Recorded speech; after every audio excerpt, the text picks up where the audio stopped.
Okay, today we're going to go over heat strips and the anatomy of the heat strips, why the heat strips are important. This is intended for customers and technicians both.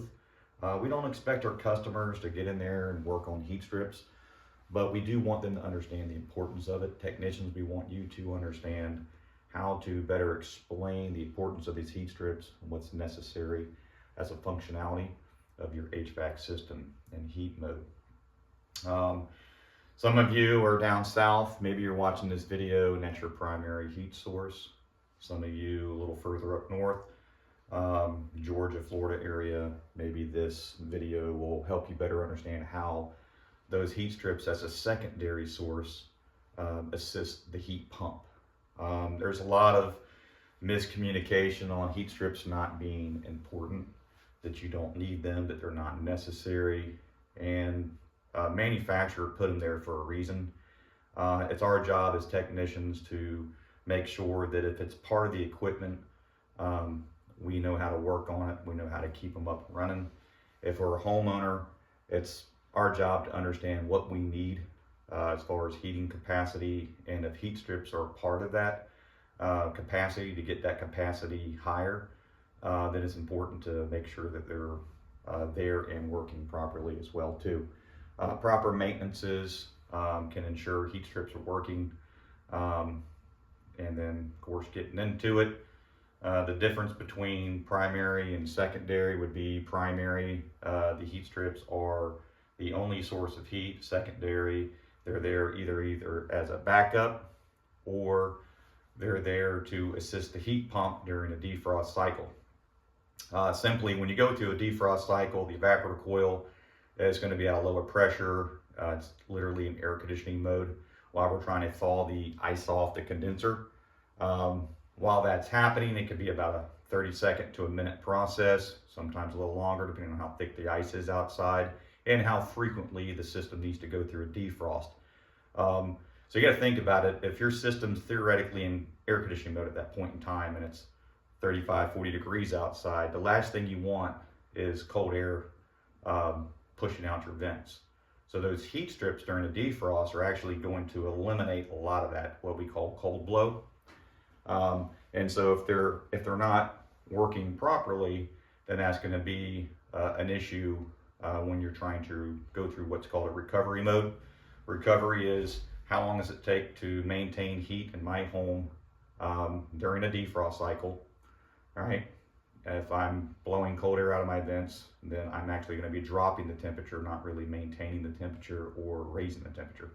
So the recovery is going to be very long.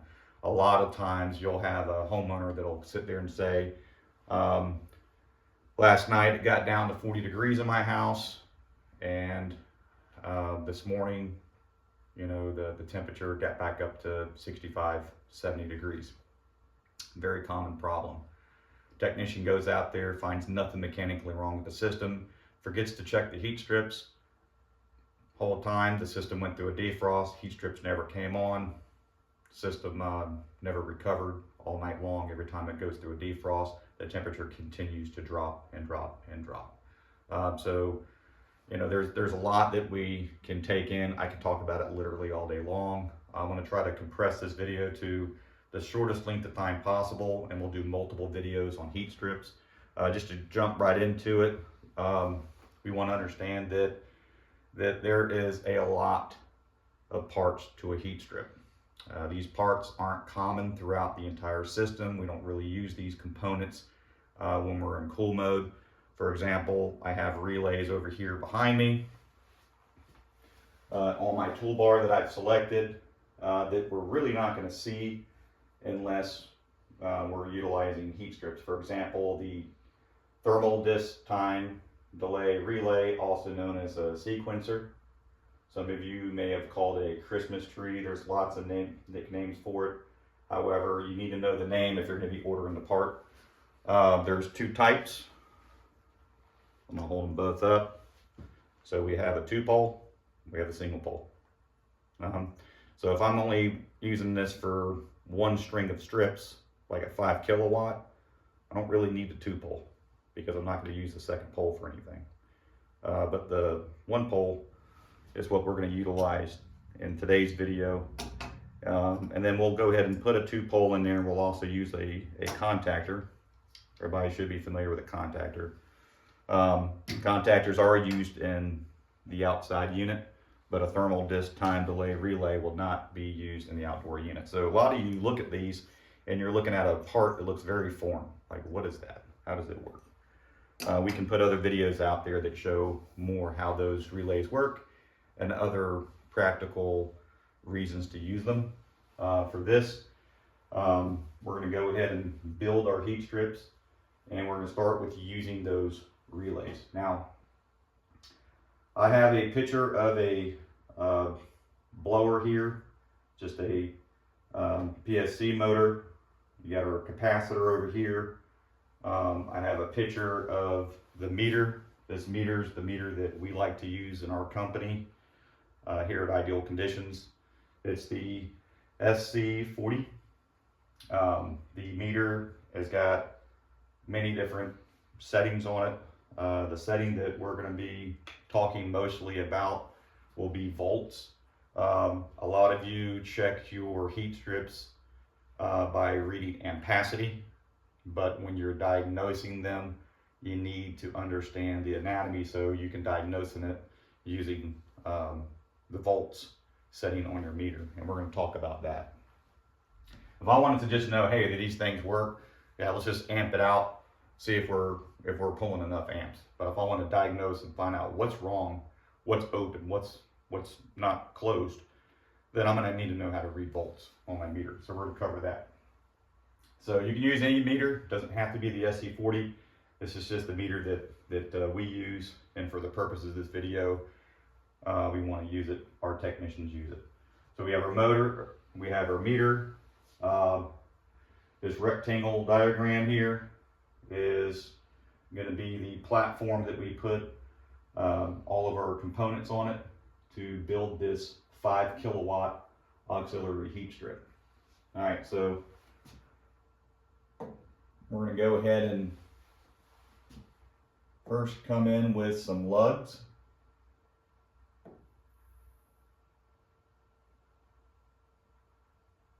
This will be the lugs that we use for our L1 and our L2. When we wire up our air handlers, we need 230 volts, 220, all the same. And that's going to be our main power source coming in. The next thing you'll see all types of devices that are built onto the heater plate. We'll go ahead, and since we're only doing 5 kilowatts, we don't need all these tools that I put over here. We're going to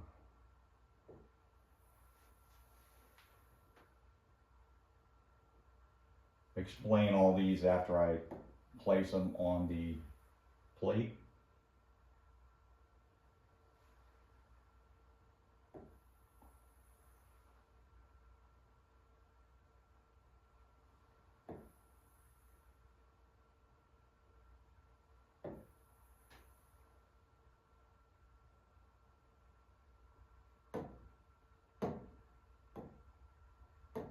I'm going to color code these two just to make this a little bit easier to understand different legs of power. That way there's no confusion. Next, we're going to work on the second leg of power.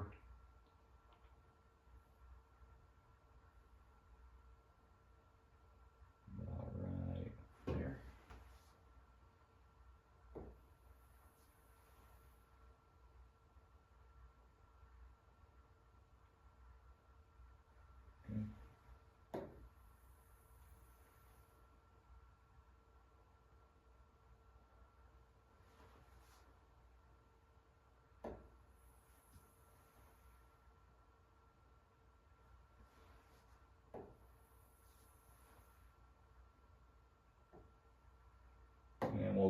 and fill these in.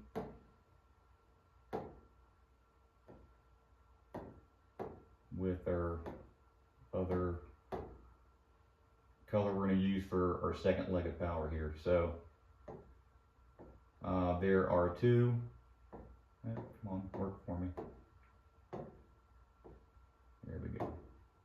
All right. We'll say that this bottom set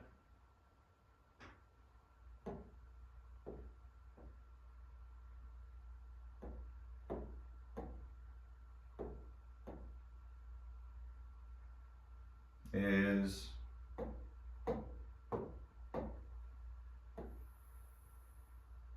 L2, and we'll say that the top lug, which would be our second set, will be L1. We'll go ahead and label those up here. We have two lines, two different colors, and that's so we don't get anything confused on two different legs of power. So L1 represents one leg of power, L2 represents a second leg of power. A lot of these things are color coded for your safety, so you don't cross over L1 and L2, so you don't butt those two legs together. That's very dangerous. So we have the main power coming in, and if we were to use our meter and put it on volts, and we were to read that, we would sit here and say, okay, that's if the voltage is 220 volts, then I have 220 volts. If I had both of my leads on my meter on the same leg, I would read 0 volts. If I went over here and touched the cabinet, then I would read 120. That would be, it would make 0 sense to use ground as a measurement to diagnose my path of electricity. If I'm trying to trace my path of electricity and I'm working with 230, the only two voltages that I need to worry about on my meter are 0 volts and 120 volts. I'm sorry, 0 volts, correct myself, and 230 volts. So again, 230 volts, 0 volts. 230 volts, 0 volts. And that's pretty much the foundation and the rest of diagnosing these heat strips. So we're going to go ahead and label our devices. We're going to say this is a fusible link. And we're going to say that this is a limit switch. These larger circles that you see here, those are just ceramic pieces. The smaller circles that are colored, those are going to be the actual bolts themselves, which we have wires connected to. On the back side of these plates, you'll have the heating elements themselves. I have one here. I'm going to go off screen for a second just to show you.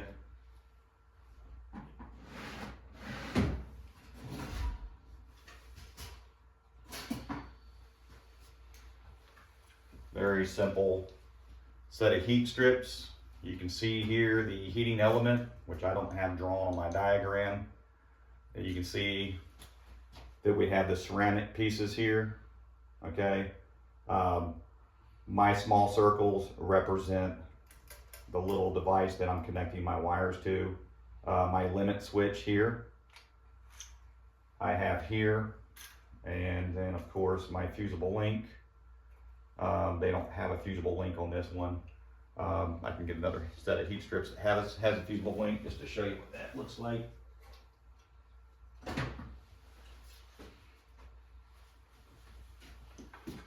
You can see this here, we have a ceramic piece, and this would be a fusible link. In this situation, this fusible link is actually open because it's not connected, whereas the fusible link on the back side is closed. There's no breaks in it. All right, again, then we have limit switches here, which we're going to cover all of those. So very simply, I have two safeties on my heat strips for 5 kilowatts. It's kind of overkill for the safeties, but we're trying to protect this both from running without a blower. My limit switch will open if it's too hot, and if my ampacity is too high, then my link will open. All those are very common issues and lead to misdiagnosing heat strips quite a bit. They're doing their job. So if I were to look at a relay here, I told you I'm going to use the thermal disk time delay relay, and I'm only going to use one pole because that's all I need to do is just break one leg of power. So that'll be our single pole time delay thermal disk relay. We're going to go ahead and drag that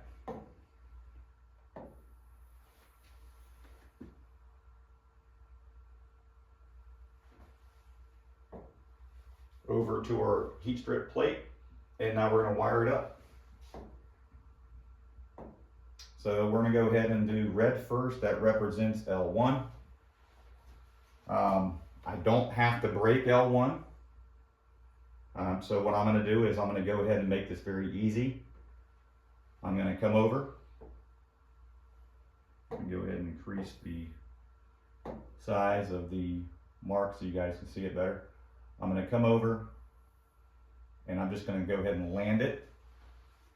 And providing that my limit switch is closed, power will come all the way over to this side over here and energize the heat strip.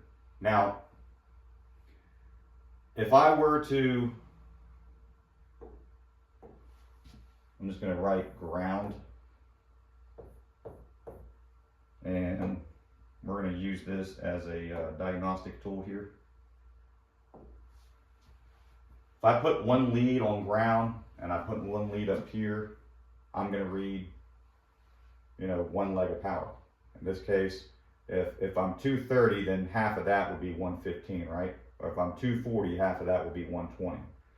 So let's just say we're 230. So I'm going to read 115 here. That doesn't tell me pretty much what I need to know.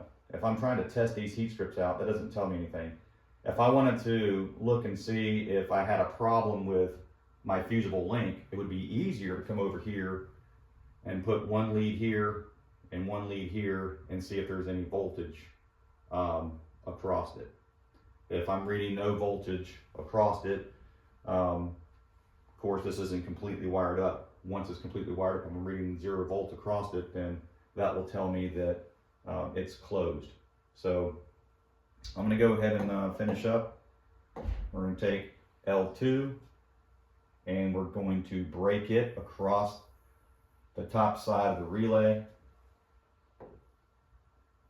And providing that our limit switch is in the closed position, there will be power on the other side of the limit switch, which will energize this. And that'll give me my complete voltage that I need for those heat strips to be energized. Now we're not covering the low voltage side of this because in this video I'm trying to quickly help you determine just diagnosing the high voltage side. If I sit here and start drawing low voltage stuff and add more relays and show you how the blower motor works, which we need to do, I think that might make this very confusing. I'm trying to make this as simple as possible. So we quickly built a set of 5 kilowatt heaters. We used a single pole relay. This one is thermal disk, right? It's just a single throw. We put a fusible link on our heat strip that's breaking the L1 side. So if there's a fault, it'll open, disconnecting power, right? We put a limit switch on the other leg. So both L1 and L2 have a safety on it, okay? And then, providing we have 24 volts on our relay, it'll close and everything will be fine. Typical ampacity that we'll read here it's right around between 16 and 20 amps. And so if I wanted to just say, hey, is this thing working? You know, I don't have to sit here and measure, do I have 24 volts on the relay? Am I reading 0 volts across the top of the relay, meaning that it's closed? Am I reading 0 volts here, indicating that it's closed? Am I reading 0 volts here, indicating it's closed? Am I reading 230 across, you know, each side? You know, that's a lot of steps. You know, of course, everything I just said indicates that everything's working properly, but there's a lot of steps to that. So as a quick reference, I'm going to take my meter, I'm going to set it on amps alternating current, and I'll select it probably at 200. The other option is, I believe it's 20. Let's see here. So I can sit here and navigate, depending on your meter, between a lower ampacity or a higher ampacity, as much as 400 on some of these meters. However, if I wanted to just energize my relay and throw my amp clamp around L1 or L2 coming into the unit, I can read, you know, the sum of the heat strips plus the blower motor, which would generally give me about, you know, 20 amps. Obviously, if I'm getting that, then everything here is working fine. If I'm getting 24 volts between, let's say that's common. Hopefully you guys can see this, W2. If I'm getting 24 volts on the bottom of this relay, okay, and I go to take my amp draw between L1 or between L2, and I read 0 amps, you can't say you need a new heat strip. You need to put your motor, your meter on volts, alternating current, and you need to now diagnose and find out what exactly is wrong. In this situation, if I have 24 volts here, there's 3 possibilities that I can have. I can have an open fusible link, I can have an open limit switch, or my relay can still be open and I can have a bad relay. So if I was getting 24 volts between common and W2, okay, then I'm going to come up here and I'm going to measure the top side of my relay. I'm either going to get 0 or I'm going to get 230. If I'm getting 230, there's my problem. If I'm getting 0, then it's closed. On my limit switch, I'm going to come on each side of it. I'm either going to get 0 or I'm going to get 230. My fusible link, I'm either going to get 0 or I'm going to get 230. So don't start sitting here and work backwards and start using ground and everything else. Is just simply break down your heat strips. You know, you should be able to analyze your heat strips without pulling them out. If you're saying that you have to pull your heat strips out, it should only be because you suspect there to be a problem with your fusible link, or you suspect there to be a problem with the heating element, meaning that the heating element may be rusted and opened. If that's the case, you can restring them or replace them. If you replace them, obviously all your devices are replaced with it. I think the cost of these versus the cost of the time and the parts, it might be a wash. Just go ahead and replace it, and the customer will have a better warranty anyways. At our company, if we wind up fixing these, you know, limit switches, relays all day long, fusible links, not a problem. When it comes to the elements, most likely we're going to wind up recommending a brand new set of heat strips, unless they're just on back order, really hard to find, and then we'll do what's called a restring. All right, the blower motor needs to be running with the heat strips. If not, you're going to fault on the limit switch. These limit switches, they open on temperature rise, they close on temperature fall. So if my limit switch is open, okay, then you have to ask yourself, well, is it stuck open, or did it open on fault? If it opened on fault, you need to be checking to see if your motor was running with those heating elements.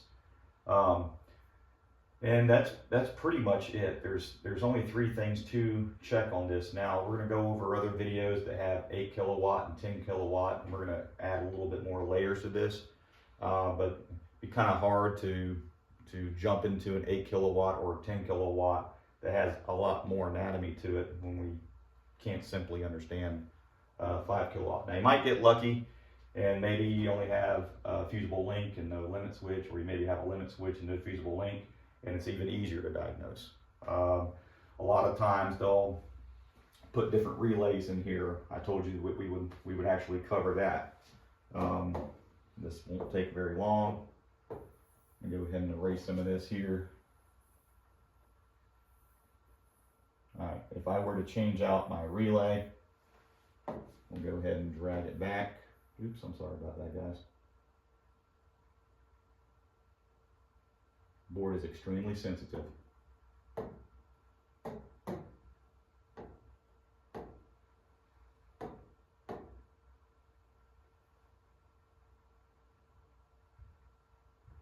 Yep, it's not wanting to work for me.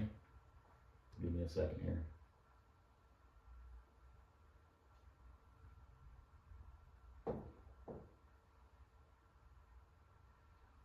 All right, there's more than one way to skin a cat, as they say. So we'll go ahead and take this image and we'll just insert it on top of the other image and we'll enlarge it. And there we go. So we're gonna put a contactor in there. We're gonna go ahead and work on each leg of power. Now this is a 2-pole contactor. I'm breaking both legs. So I'm gonna make this very easy. Just to try to dumb it down. We can come in on one side. We do that again. There we go. We come out. Boom, there's one leg of power. See how easy that was? We can come in on the other side. We can come out. There's the other leg of power. Very simple. You need 24 volts to control the thermostat. I'm sorry, that too. You need 24 volts to control the heater relay. So I'm going to put common and W2 here. As that comes in, one's going to come to one side on your coil voltage of the contactor, and then we're going to come on the other side. Now this is the contactor that we used. You can see on the side here, this is where your 24 volts is going to land. Doesn't matter which side is common, doesn't matter which side is 24 volts, the W2. You see we have 2 poles. I have L1 on one side, I have L2 on the other side. I have L1 coming out on one side, I have L2 coming out on one side. Very simple. And a lot of your heat strips will have these contactors. Very easy to diagnose. If you can do air conditioning and you obviously know there's contactors in that, you're going to really understand that relay. Again,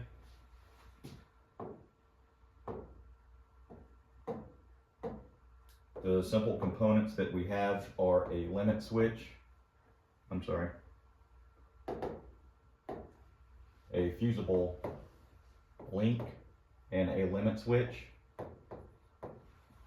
And so as long as I'm closed here and as long as I'm closed here, the heat strips are going to run.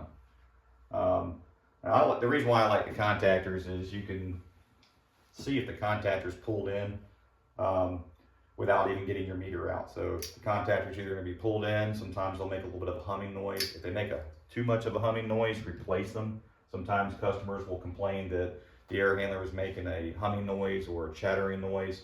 A lot of times, the problem with that is somebody's replaced the contactor in the past and they did not put a large enough contactor back in there. These come with different ratings, 30, 40s, 50s.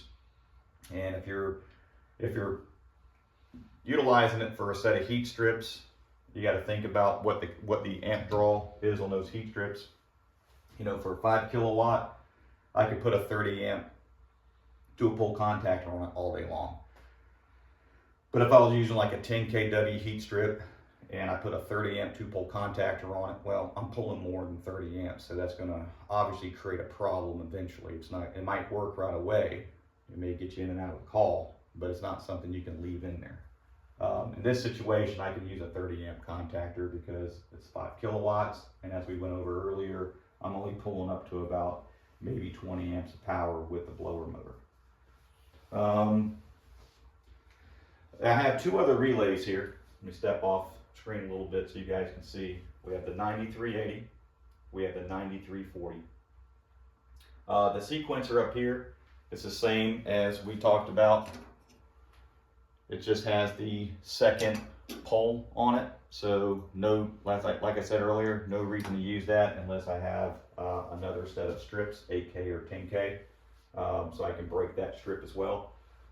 But the 9380 and the 9340, although they can control my heater, I wouldn't use them because, as I said on the contactors, you know, the smallest ampacity is typically 30 amps. Well, I can't push 30 amps of power across any of these contacts. So we're going to have a problem. It's going to melt, it's going to wind up having an issue, and that's dangerous. We don't want to do that. So if you're not going to use a sequencer or a factory relay that's already been provided, then, and you're just using something off your truck, then use a contactor. You can never go wrong with a contactor. All right. Of course, make sure your blowers are always running. These blowers, a lot of them, they'll get a call to come on with the heat strip. Once we get into our other videos, I will explain how that works. For the purpose of this video, I'm trying to start off with bare bones, keep it as simple as possible. I said simple as possible. It's not well understood, which is what makes it complicated, but it's actually very simple. So hopefully this helped you guys out, homeowners. Hopefully you understand that if your technician's telling you need to do something about it, you know, it could affect your recovery on a heat pump. And if it's your primary heat source, you should definitely look into doing something about it because you're gonna have a cold house.